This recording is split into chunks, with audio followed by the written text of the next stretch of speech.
নেতৃত্বের জন্যে, সম্পদ সম্মানের জন্যে আমরা রাজনীতি করি না।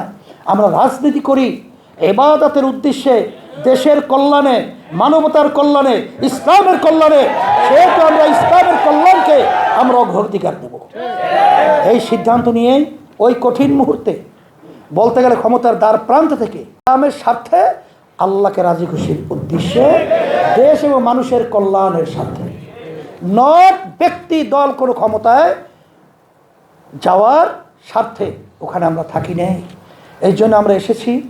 এখন আল্লাহর খাস মেহরবানি, আমি যা দেখেছি যে আল্লাহ যা কিছু করেছেন আল্লাহর পক্ষ থেকেই হয়েছে। কারণ ইসলামের নামে 4-5টা দল তো একাত্রে চলতে পারে না। তা আল্লাহ রাব্বুল আলামিন এখন ইসলামের পক্ষে একটাই দল। আজকে পরিষ্কার বাংলাদেশের মধ্যে দিন যেরকম রেখে আজকে বোঝাতে কোনো কষ্ট হয় না। আর আজকে বাংলাদেশের ভিতরে ইসলামের পক্ষে একটাই দল রয়েছে, সেই ইসলামী দলের নাম হলো ইসলামী আন্দোলন বাংলাদেশ। এই জন্য আমি সকলকে আহ্বান জানাবো। আজকে কথাগুলো আমার একটু বেশি লম্বা হয়ে গেছে মনে হয়। লম্বা হলেও কথাগুলো একটু বলা দরকার ছিল বিধায় বলছি। এখন কথা হলো যে বাংলাদেশ হয়, মাথা বলা হয় বাংলাদেশের এই রাজধানী ঢাকা, এটা হইল আমাদের রাজধানী না। আর এখানে আবার দক্ষিণ হলো একেবারে সর্বদিক থেকে বাংলাদেশের গুরুত্বপূর্ণ উল্লেখযোগ্য জায়গা হলো, নাবি হলো ঢাকা দক্ষিণ। সেই ঢাকা দক্ষিণে আজকে সম্মেলন। সেই সম্মেলনে আপনাদের উদাত্ত আহ্বান জানাবো। আপনাদের সামনে আমি আয়াত শরীফ তেলাওয়াত করেছি। আল্লাহ বলেছেন যে হে রাসূল, আপনি বলে দেন আমার বান্দাবান্দীদেরকে এবং আপনার উম্মতদেরকে, আমাদের কার্যক্রম, নামাজ, রোজা, রাজনীতি, ব্যবসা বাণিজ্য সব কিছু হবে আল্লাহকে রাজি খুশির জন্য। আর আপনি পরবর্তীতে আয়াত শরীফ তেলাওয়াত করেছি, আল্লাহ বলেছেন তোমরা জেহাদ করো।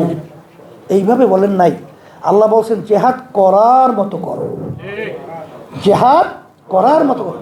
আজকে এই ঢাকা দক্ষিণে, আজকে এই সম্মেলনে আপনারা যে উপস্থিত হয়েছেন, আপনারাই যদি একটু করার মতো করার কাজ করতে পারেন, আমার তো মন বলছে যে আগাছা এই জমিন থেকে একেবারে শিকড় সহ আল্লাহর মধ্যে উঠিয়ে বঙ্গোপসাগরে ফেলানো যাবে।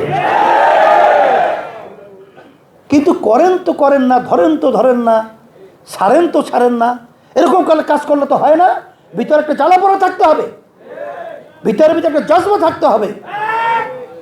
এরকম যদি আমরা করতে পারি, আল্লাহ ওয়াদা করছেন ওয়ালা তাহিনু ওয়ালা কুনতুম মুমিনিন, তোমাদের ভয় চিন্তা নাই, তোমরাই বিজয় হবে যদি তোমরা মুমিনের চরিত্র অর্জন করতে পারো। আর্থিকভাবে এ আনত অনেকে দেন না, খালি টাকা গুছাইয়ে বস্তা বাইয়ে রেখে দিয়ে, আর এরকম কোনো খরচ করার দরকার নাই। তাহলে আল্লাহর হুকুম খুব ভালোভাবেই পালন হয় না।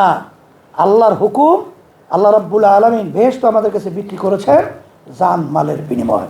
আগে বলছেন মাল, এরপরে জান, দুটোটাই আমার থাকতে হবে। এই আশা লক্ষ্য উদ্দেশ্য নিয়ে শোনেন, এখানে নেতৃত্বের ব্যাপারে অনেক সময় দেখা যায় সারা দেশব্যাপী আমি বলছি